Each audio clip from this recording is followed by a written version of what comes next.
Good morning everyone. आज की class में हम पढ़ेंगे इंटीग्रेशन के बारे में। तो हेडिंग लगाते हैं इंटीग्रेशन। देखो, इंटीग्रेशन और डिफरेंशिएशन दोनों बहुत पावरफुल टूल है ना। फिजिक्स में बहुत जगह यूज होंगे और मैथ में भी आपको सीखने के बारे में मिलेगा इसके बारे में। तो अभी हम इंटीग्रेशन जो देख रहे हैं बिल्कुल बेसिक देखेंगे। तो सबसे पहले देखते हैं इंटीग्रेशन का मतलब क्या होता है। मान लो आपको दे रखा है y equals to x square plus 2x plus 5, ऐसा कोई एक फंक्शन दे रखा है। मतलब सिंपली y आपको क्या दे रखा है, फंक्शन ऑफ x दे रखा है। क्या हो गया, ओके चलो, ऑडियो क्लियर है सबको, है ना। तो सिंपली आपको क्या दे रखा है, y is a function of x दे रखा है। ऐसा कुछ x में y को, y और x के बीच में ऐसा कुछ आपको सिंपल सा ऐसा एक रिलेशन दे रखा है कि y is function of x। अब इसके अंदर आपको क्या करना है, देखो मान लो जब हमने इसका ग्राफ बनाया तो इसका ग्राफ कैसा बना,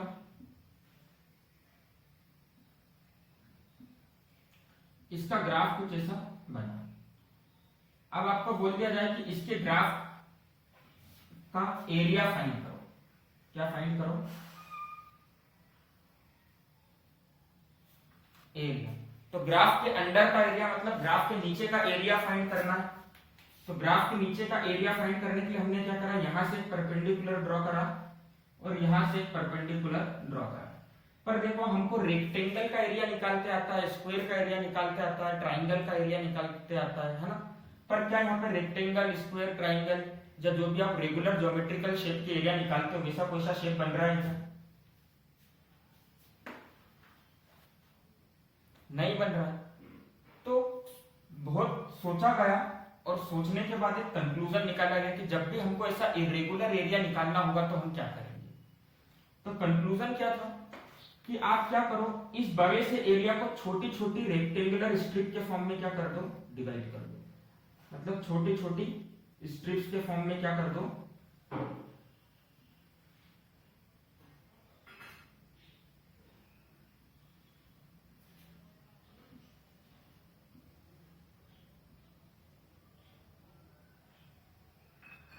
डिवाइड कर दो। इतना समझ गए सब।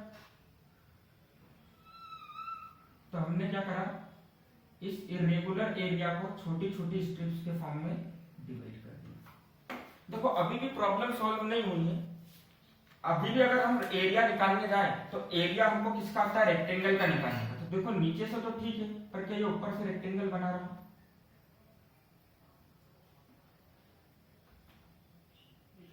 है ना, नहीं बन रहा है।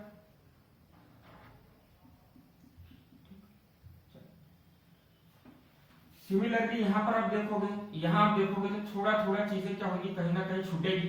तो देखो यहाँ कुछ चीजें छूट रही थी और यहाँ देखो तो कुछ चीजें एक्स्ट्रा हो गई। ये एरिया यहाँ पर एक्स्ट्रा आ गया, ये एरिया यहाँ पर एक्स्ट्रा आ गया, है ना। तो देखो जो एरिया यहाँ पे छूट रहा था वो एरिया यहाँ पर एक्स्ट्रा आ गया। हम बोल सकते हैं दोनों ने एक दूसरे को क्या कर दिया, कंपनसेट कर दिया, दोनों ने एक दूसरे की बराबरी कर दी।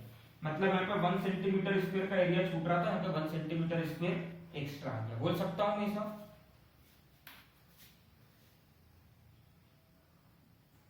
सबको समझ में आया, है ना। अब देखो बेसिकली ये स्ट्रिप क्या है, रेक्टेंगल है। तो रेक्टेंगल है तो मैं बोल सकता हूं कि इसका विड्थ मान लेते हैं हम dx विड्थ की छोटी सी स्ट्रिप है और इसको हमने बोल दिया dy। तो इस रेक्टेंगल का एरिया क्या हो जाएगा, पहले रेक्टेंगल का एरिया क्या हो जाएगा, dx इंटू dy। या देखो y तो बड़ा है, dx छोटा, तो हम इसको ऐसा लिख सकते हैं, इसका एरिया क्या हो जाएगा, इसको हमने बोल दिया y1। इसको क्या बोल देते हैं हम, बोल दूं, देखो दिख रहा है सबको डायग्राम क्लियरली, पहले बता दो, है ना। थोड़ा सा और जूम इन कर देता हूं आपके लिए, चलो। तो देखो आपको ये रेक्टेंगल जो दिख रहा है इसकी विड्थ कितनी है, dx, और हाइट कितनी है y1। दिख रहा है सबको क्लियरली? अब तो बहुत अच्छे से दिख रहा होगा, है ना? चलो, तो इस रेक्टेंगल का एरिया क्या हो जाएगा? एरिया ऑफ रेक्टेंगल क्या होता है? Length into breadth.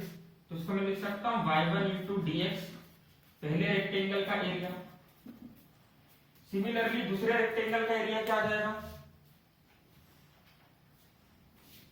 अगर यहां से लेके यहां तक क्या मान लिया मैंने? y2। इस रेक्टेंगल की हाइट को मैंने y2 मान लिया, और देखो ये तो सबको हमने dx की छोटी स्ट्रिप में, विड्थ सबकी सेम है, विड्थ सबकी कितनी है? dx है, पर अब ये कितना हो गया? y2। तो क्या मैं इसको ऐसा लिख सकता हूं a2 equals to y2 into dx? लिख सकता हूं कि नहीं लिख सकता? अच्छा, ऐसे करके मैंने n नंबर ऑफ एरियाज बना रखे, ऐसे करके मैंने कितनी स्ट्रिप बना रखी है? n स्ट्रिप बना रखी है। तो nth नंबर का जो एरिया आएगा रेक्टेंगल का वो क्या आएगा? nth नंबर के रेक्टेंगल के लिए ये वाली डिस्टेंस कितनी हो जाएगी? yn, और विड्थ अभी भी कितनी होगी? dx। तो इसका एरिया कितना हो जाएगा? yn into dx। अगर मेरे को, है ना, बेसिकली मेरे को करना क्या था? इस ग्राफ के नीचे का एरिया निकालना था, मतलब ये इरेगुलर सा एरिया फाइंड करना था। कौन सा एरिया? ये इरेगुलर सा एरिया, ये वाला एरिया पूरा फाइंड करना है कि ग्राफ के नीचे ये एरिया कितना आ रहा है। ठीक, तो उस एरिया को फाइंड करने के लिए क्या करूंगा? जितने भी एरिया आए हैं उन सबको प्लस कर दूं। अरे अगर मेरे को यहां से लेके यहां तक का पूरा एरिया चाहिए, तो पहले रेक्टेंगल का एरिया प्लस दूसरे रेक्टेंगल का एरिया प्लस तीसरे प्लस फोर्थ, फिर 6, 7, ऐसा करते करते n नंबर तक के रेक्टेंगल के एरिया को क्या करना पड़ेगा?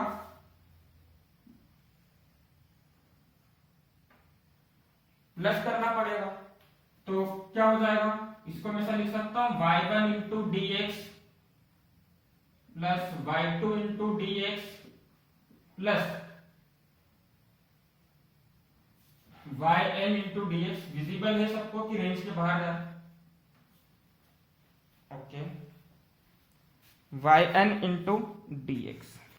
रुक जाओ, मैं वापस से लिख देता हूं उसको। चलो, तो यहां पे लिख देता हूं मैं, देखो सभी को प्लस करना पड़ेगा, तो उसको मैं लिख सकता हूं y1 into dx plus y2 into dx plus yn into dx। अब क्लियर है? अब दिख रहा है ना? अब देखो यहां से अगर मैं कॉमन निकाल लेता हूं dx को, है ना? यहां से मैं अगर कॉमन निकाल लेता हूं तो dx को तो क्या हो जाएगा? अच्छा, बेसिकली हमने करा क्या है? प्लस कर रहे हैं, तो हम इसको क्या ऐसा लिख सकते हैं? y dx summation of y into dx। लिख सकते हैं कि नहीं लिख सकते हैं? बताओ, है ना? जिसमें y की वैल्यू क्या है? y के नीचे हमने i लगा दिया, हम बोल रहे हैं i वेरी कर रहा है 1 से लेकर n तक। तो इसी समेशन को हम क्या लिख सकते हैं? इंटीग्रेशन के फॉर्म में, मैथ्स के फॉर्म में आज से समेशन को हम, देखो समेशन की स्पेलिंग किससे चालू होगी? s से। तो इस समेशन को हम लिखेंगे ऐसा s, जो कि इंटीग्रेशन का सिंबल भी होता है, और इसको क्या लिख देंगे हम? y into dx। क्लियर है सबको? समझ गए? तो इंटीग्रेशन का काम क्या? इंटीग्रेशन का मतलब क्या, ये समझ में आया होगा आपको। तो यहां से हम कंक्लूड क्या कर रहे हैं कि इंटीग्रेशन का एक्चुअल मीनिंग क्या है? किसी भी इरेगुलर सरफेस का एरिया निकालने के लिए या किसी भी इरेगुलर ग्राफ के नीचे का एरिया निकालने के लिए हम क्या करते हैं? उस इरेगुलर सरफेस या उस ग्राफ के नीचे जो भी इरेगुलर सरफेस बन रही है उसको नंबर ऑफ स्ट्रिप में कंसीडर कर देते हैं और उन स्ट्रिप के एरिया को सम कर देते हैं। तो बेसिकली इंटीग्रेशन का मतलब क्या है? समेशन, मतलब जोड़ना। इंटीग्रेशन का मतलब क्या है? समझ में आया सबको, है ना? तो हाँ,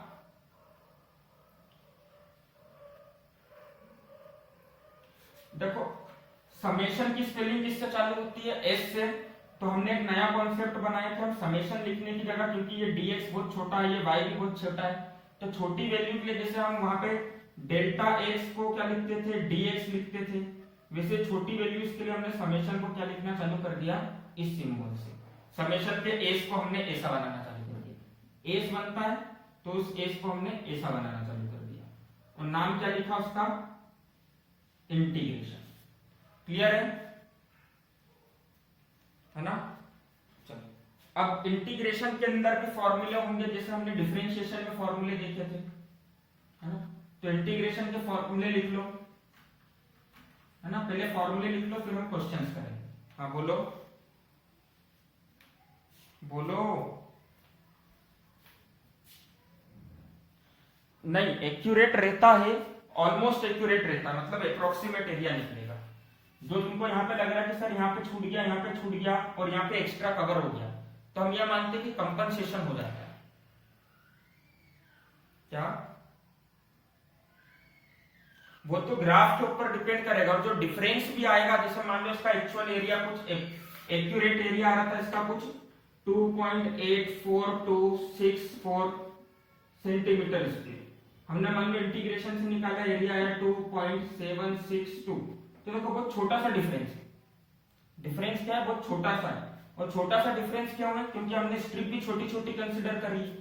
और दूसरी चीज हमने मेजरमेंट वाले चैप्टर में पढ़ा था, किसी भी चीज का आप मेजरमेंट करते हो तो उसमें एरर आता है। Any measurement without error is insignificant in nature. ठीक है। आई इंटीग्रेशन नहीं है, आई लिमिट बता रहा है। आई छोटा आई क्या बता रहा है कि आई की जगह पर आप 1 रखोगे तो क्या मिल जाएगा, y1 इंटू dx। आई की जगह पर आप 2 रखोगे तो क्या मिल जाएगा, y2 इंटू dx। आई की जगह पर आप n रखोगे तो क्या मिल जाएगा, yn इंटू dx। ठीक है।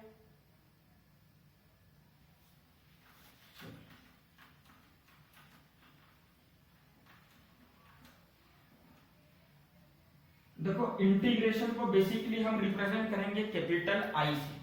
इससे रिप्रेजेंट करेंगे कैपिटल आई से, है ना।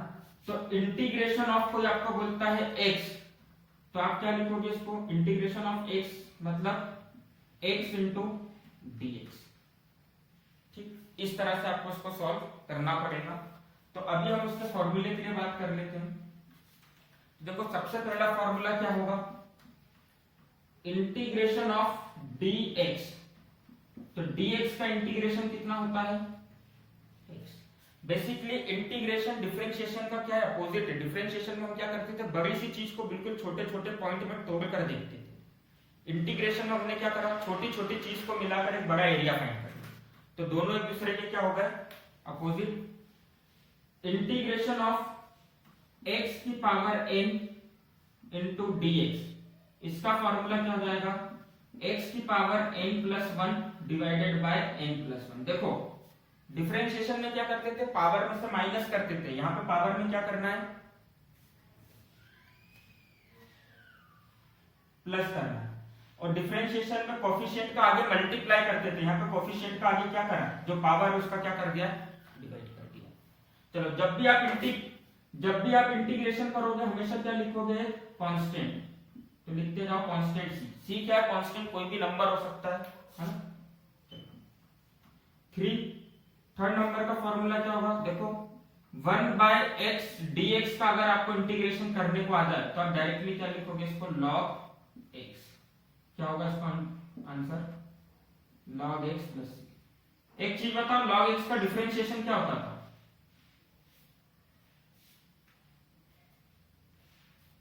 log x का डिफरेंशिएशन होता था 1/x। तो देखो इंटीग्रेशन 1/x का इंटीग्रेशन क्या हो गया, log x। इसलिए हम क्या बोलते हैं, दोनों एक दूसरे के अपोजिट है। डिफरेंट है ना, cos x का इंटीग्रेशन। तो देखो cos x का डिफरेंशिएशन क्या होता था, प्लस का साइन x। यहां पे cos x का इंटीग्रेशन sin x तो होगा, पर साइन किसका आएगा, माइनस का। फिफ्थ फॉर्मूला लिखो, sin x dx। देखो sin x का डिफरेंशिएशन क्या होता था, cos x। यहां पर भी डिफरेंशिएशन क्या है ना, माइनस का cos x। यहाँ पे डिफरेंशिएशन की नहीं कर रहे हैं, हम इंटीग्रेशन कर रहे हैं। तो इंटीग्रेशन का फॉर्मूला क्या हो जाएगा, प्लस कॉस एक्स, और हमेशा क्या लिखना है हमको, एक कांस्टेंट सी।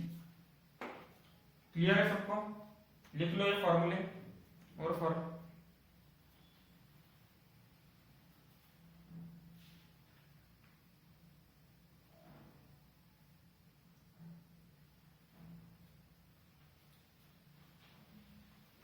लिख लिए?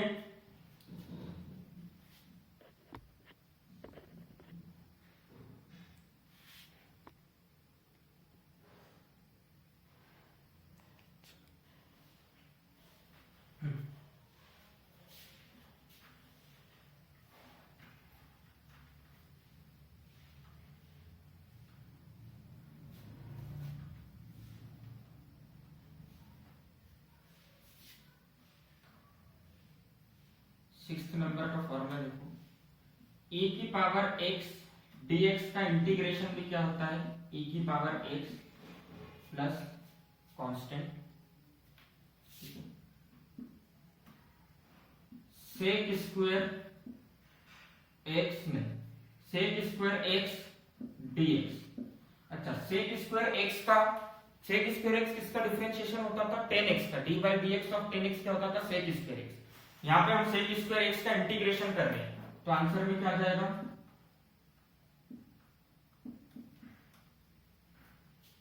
ठीक है,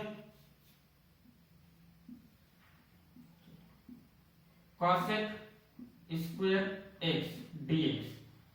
तो cot x का डिफरेंशिएशन क्या होता था, minus of cosec square x। तो यहाँ पे cosec स्क्वायर x का इंटीग्रेशन क्या हो जाएगा, माइनस cot x प्लस। ठीक है, क्लियर है सबको? अच्छा, sec x into tan x, ये किसका डिफरेंशिएशन निकल कर आता था, फॉर्मूला लिखवाया था, देखो बताओ किसका डिफरेंशिएशन होता था, sec x into tan x।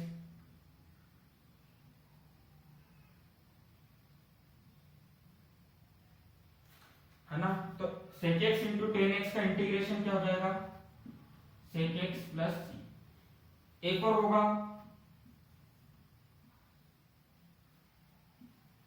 cosec x into cot x, इसका क्या हो जाएगा, minus cosec x plus c। देखो बेसिकली इंटीग्रेशन में जो आपको फॉर्मूले यूज होंगे फिजिक्स के अंदर, है ना, 11th फिजिक्स में, वो एक तो ये होगा e की पावर x। सबसे ज्यादा फॉर्मूला जो यूज होगा आपको वो होगा x की पावर n dx वाला। ठीक, सबसे ज्यादा ये वाला फॉर्मूला यूज होगा, है ना। तो इंटीग्रेशन का कोई बहुत ज्यादा यूज नहीं है अभी के फिजिक्स के हिसाब से, पर आपको मैथ्स में इसमें और डीप में पढ़ने को मिलेगा। तो बस अभी हम फॉर्मूले लिखते हैं, कुछ क्वेश्चंस देखते हैं बेसिक से, और फिर हम आगे बढ़ेंगे। रफ कर दूं इसको, जल्दी से लिख लो।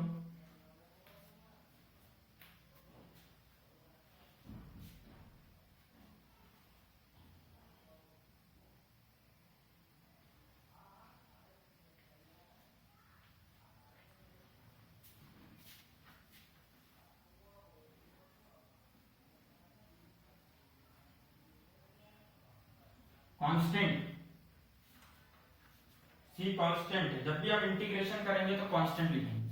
अच्छा, एक और चीज लिखो स्टार बना के, जब भी हम लिमिट वाला इंटीग्रेशन करेंगे, लिमिट वाला इंटीग्रेशन मतलब नीचे एक नंबर लिखा हुआ है a और ऊपर एक नंबर लिखा हुआ है b, और अगर आपने उसका इंटीग्रेशन करा, f ऑफ x कुछ भी दे रखा, फंक्शन ऑफ x मान लो sin x दे रखा है, cos x दे रखा है, x स्क्वायर प्लस 2 दे रखा है, उसका इंटीग्रेशन करा, तो जो भी आंसर आएगा उसमें आप कांस्टेंट प्लस नहीं करोगे।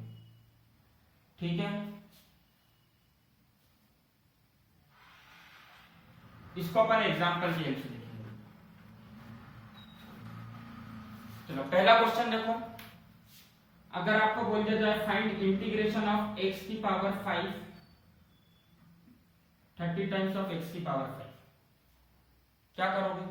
चलो सबसे पहले x की पावर 5 से स्टार्ट करें। तो इंटीग्रेशन हमको किसका फाइंड करना है, y इक्वल्स टू x की पावर 5 का। तो इंटीग्रेशन क्या हो जाएगा, x की पावर 5 dx, ये किसके इक्वल हो जाएगा, इंटीग्रेशन के। कौन सा फॉर्मूला लगेगा यहाँ पर, तो अभी हमने बात करी थी x की पावर n dx, x की power n plus 1 divided bye n plus 1 plus constant. ये फॉर्मूला लगेगा, लगा दो, है ना। तो क्या हो जाएगा, x की पावर में 5 plus 1 divided bye 5 plus 1 plus c, क्या हो जाएगा, x की power 6 divided by 6 plus constant. Clear है सबको?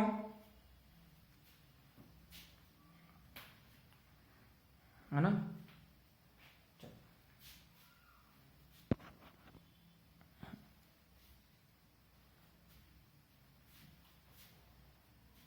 रफ कर दूं,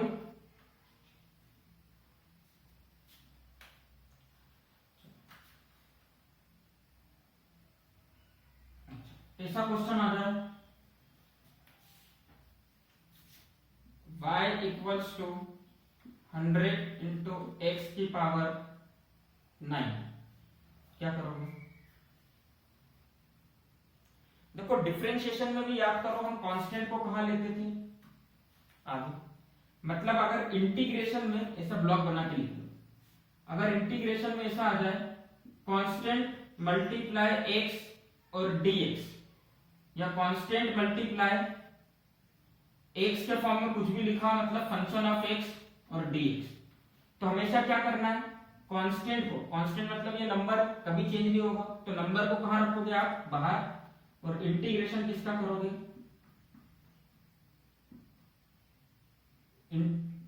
इंटीग्रेशन किसका करोगे, जो भी चीज x के फॉर्म में लिखी हुई है। तो देखो x के फॉर्म में क्या लिखा हुआ है यहाँ पे, सिर्फ अभी x की पावर 9, मतलब x की पावर 9 क्या है, हमारा फंक्शन ऑफ x है, और कांस्टेंट क्या है, c। तो क्या आप ये तरीका लगा सकते हो इस क्वेश्चन में,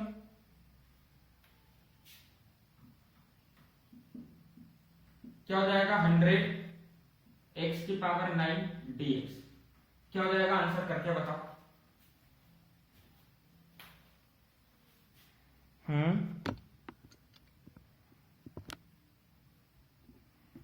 हाँ तो करो, उसके आगे का भी करो।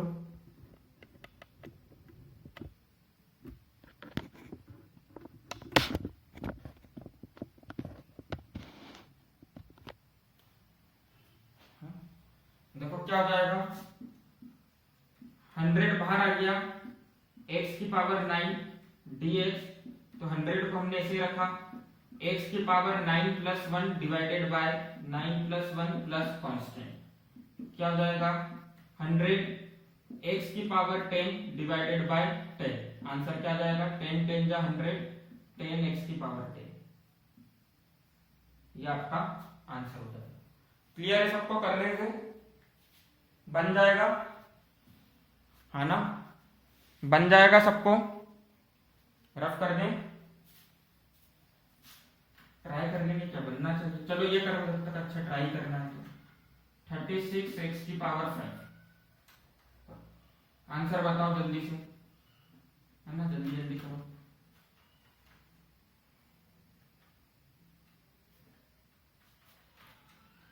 वेरी गुड, 6x की पावर 6, ओरली भी हो सकता है तो।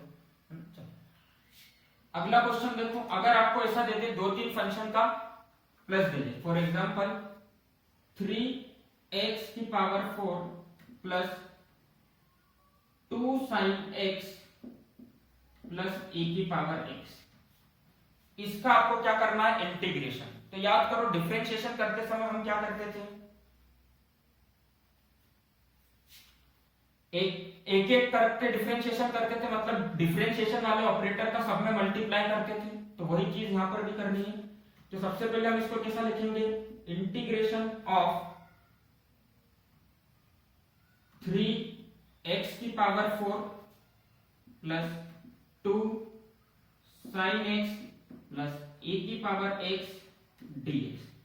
अब क्या करेंगे, एक एक टर्म में dx का मल्टीप्लाई करेंगे और इंटीग्रेशन का साइन लगाएंगे। तो सबसे पहले हमने इंटीग्रेशन का साइन लगाया, सबसे पहले हमने लिखा, फिर उसके बाद 3x4, अब 3x4 में किसका मल्टीप्लाई कर देंगे, dx का। समझ में आया सबको प्रोसीजर क्या करा, अगली स्टेप में क्या करेंगे, बीच में प्लस का साइन आ रहा है, प्लस का साइन लगाया, सबसे पहले इंटीग्रेशन का साइन लिखा, टर्म को लिखा, तो टर्म क्या है 2 sin x, अब मल्टीप्लाई किसका कर देंगे इसमें dx का, तो यहां पर आ गया dx। सिमिलरली यहां पर e to the power x dx। इतना क्लियर है। अब देखो हमको इसके पहले जो हमने रूल पढ़ा था जिसमें कांस्टेंट को बाहर निकालना है, वो वाला रूल फॉलो करते हैं। तो यहां पर हमने लिखा 3 x की power 4 dx plus 2 sin x dx plus e की पावर x dx का इंटीग्रेशन कितना हो जाएगा e की पावर x, और चलो अभी के लिए मैं आपके लिए काम कर देता हूं, लिख देता हूं चलो c3, कांस्टेंट मैंने बोल दिया c3 क्योंकि तीसरे नंबर की टर्म। x की पावर 4 का इंटीग्रेशन कितना हो जाएगा, x की power 4 plus 1 divided by 4 plus 1, तो देखो 4 प्लस 1 कितना हो गया 5, 4 प्लस 1 डिवाइड में भी कितना आ गया 5, और मल्टीप्लाई किसका है 3 का मल्टीप्लाई है ना, तो 3x की power 5 divided by 5 plus 2 sin x, तो sin x का इंटीग्रेशन कितना है होता है बताओ,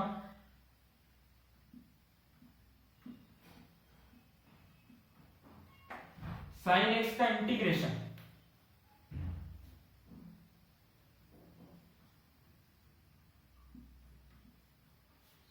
सिर्फ cos x होता है, माइनस sin x नहीं, वो डिफरेंट है ना। चलो देखो d by D x of minus cos x आएगा, कंफ्यूज नहीं होना। देखो cos x का डिफरेंशिएशन क्या होता है sin x होता है, और sin x का डिफरेंशिएशन क्या होता है cos x का डिफरेंशिएशन क्या होता है माइनस का sin x, है ना। तो यहाँ पर sin x का डिफरेंशिएशन क्या होता था cos x, तो यहाँ पर चीजें उल्टी हो जाएगी, इसके पास माइनस चला जाएगा। चलो यहाँ पर क्या लिख दिया हमने c2, इसके पास हमने लिख दिया c1, क्या समझ में नहीं आया,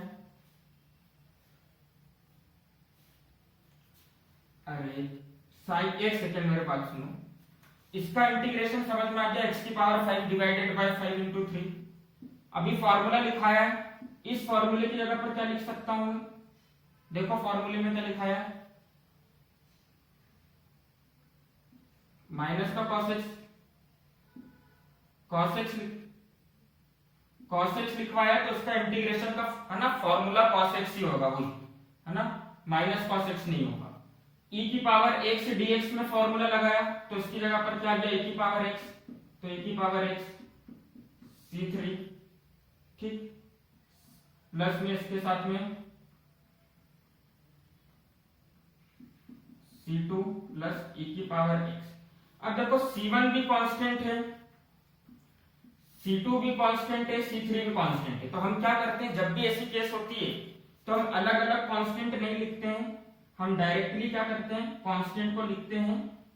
तो c1 plus c2 plus c3 क्या है, तीनों कांस्टेंट है, तीनों को प्लस करोगे तो भी कांस्टेंट मिलेगा, तो हमने डायरेक्टली यहाँ पर क्या लिख दिया कांस्टेंट c लिख दिया। ठीक है, समझ गए सब,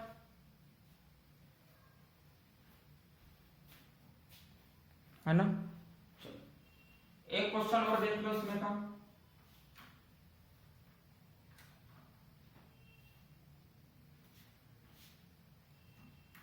एक्स क्यूब प्लस 3 e की power x plus sin x, क्या हो जाएगा इसका इंटीग्रेशन,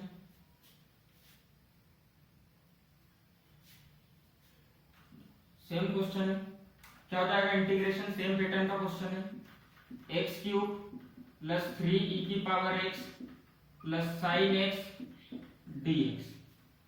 चलो करो क्या हो जाएगा,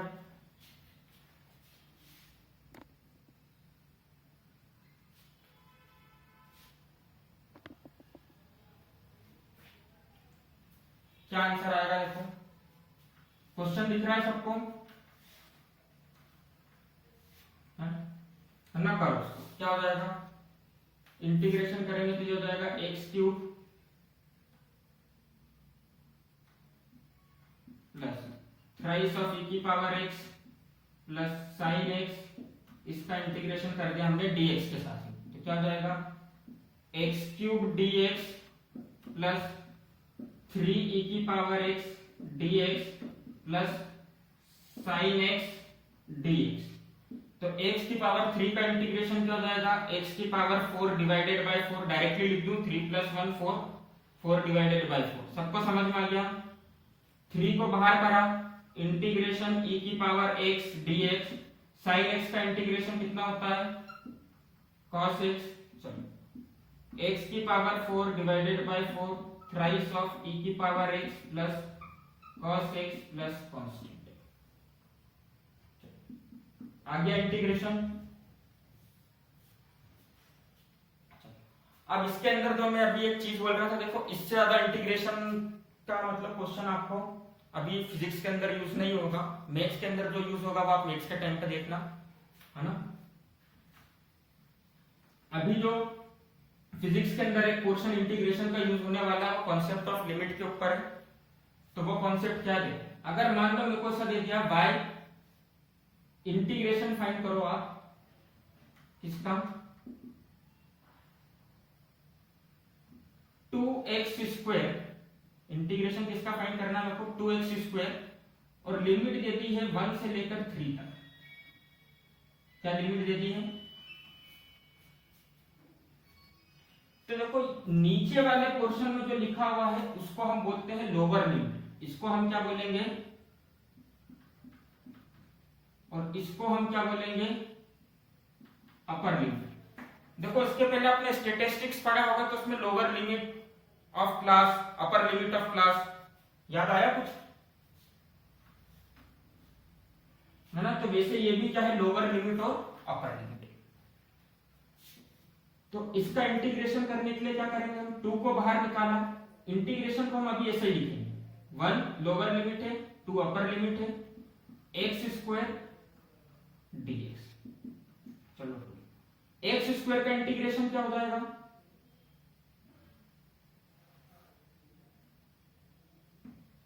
एक्स स्क्वायर x की पावर 3 डिवाइडेड बाय 3, सबको पता है x की पावर में 2 प्लस 1 डिवाइडेड बाय 2 प्लस 1, तो ये हो जाएगा x की पावर 3 डिवाइडेड बाय 3। चलो उसके बाद हमको क्या करना है, ऐसा ब्रैकेट लगाना है, लोअर लिमिट को हम लिखेंगे यहाँ पे नीचे की तरफ और अपर लिमिट को हम लिखेंगे यहाँ पर ऊपर की तरफ, ठीक है। अब देखो यहाँ पर कांस्टेंट क्या है,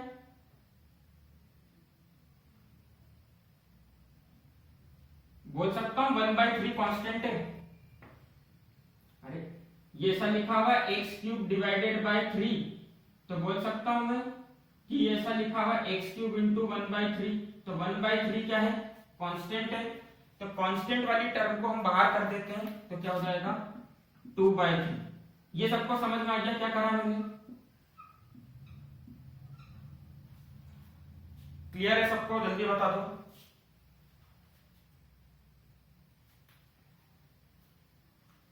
देखो मेरी बात, यहां पर इंटीग्रेशन क्या आया था x cube divided by 3, denominator का जो 3 है वो कांस्टेंट है, मतलब उसको x से कोई फर्क पड़ेगा क्या, डिनोमिनेटर में कहीं भी x आ रहा है क्या, तो उसको हमने क्या कर दिया बाहर निकाल दिया।